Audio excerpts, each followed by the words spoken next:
बिस्मिल्लाहिर्रहमानिर्रहीम। आप देख रहे हैं मेरे यूट्यूब चैनल सेंसेशनल टीवी और मैं हूं आपके साथ समीर रशीद। और अभी मैं बनाने लगी हूं स्मूदी। और स्मूदी के लिए मैंने होममेड दही जो मैंने खुद जमाया था वो लिया है। और सीजनल स्ट्रॉबेरी जो है वो आजकल पूरे पाकिस्तान में मिल रही है वो। और अगर आप चाहते हैं कि आप चीनी का इस्तेमाल करें तो आप अपने हस्बे ज़रूरत अपने जायके के मुताबिक चीनी का इस्तेमाल कर सकते हैं। अब एक जग लेंगे और जग के अंदर जो तीनों चीज़ें हैं वो आप डाल देंगे। अगर आप चीनी को स्किप करना चाहते हैं तो आप चीनी को स्किप कर दें। जो स्ट्रॉबेरीज हैं उनको अच्छे तरीके से धो के आपने जो है वो इस्तेमाल करना है। आपने इस वक्त जो मैंने लिया वो 200 ग्राम स्ट्रॉबेरीज ली हैं ताकि एक अच्छा नेचुरल सा जो टेस्ट है वो डेवलप हो सके। और इसके बाद जो है वो चीनी चूँकि मैंने 2 चम्मच ली है, खाने के 2 चम्मच, क्योंकि मुझे जो है वो स्मूदी जो है वो खुद मीठी मीठी बहुत अच्छी लगती है। और ये वो दही है जो मैंने खुद जमाया है। और इसको अच्छे तरीके से आप डाल लें और कोशिश करें कि बाहर ना गिरे, जो कि मेरे से गिर गया है।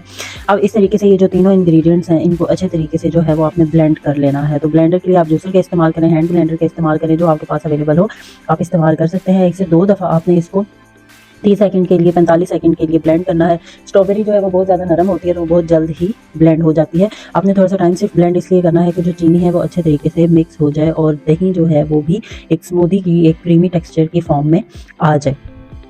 जब आपको महसूस हो कि आपने जो है वो अच्छे तरीके से इसको ब्लेंड कर लिया है तो आपने इसको चेक करना है और इसको एक अच्छे से ग्लास में, और गोबलेट ग्लास हो तो बेहतर होगा, उसको स्ट्रॉबेरी से अच्छे से गार्निश कर लीजिए। और इस तरीके से क्रीमी ज़बरदस्त और टेस्टफुल सी जो है वो स्मूदी आप अपने गोबलेट ग्लास के अंदर डाल दें। और इस तरीके से जो है वो आपके मुंह में पानी आ रहा होगा तो आप जल्दी से इसको बना के पी लें, क्योंकि जब मैं बना रही थी तो मेरे मुंह में भी पानी आ रहा था। तो अब जो है वो मैं आपके सामने जो है वो स्मूदी तैयार कर चुकी हूँ।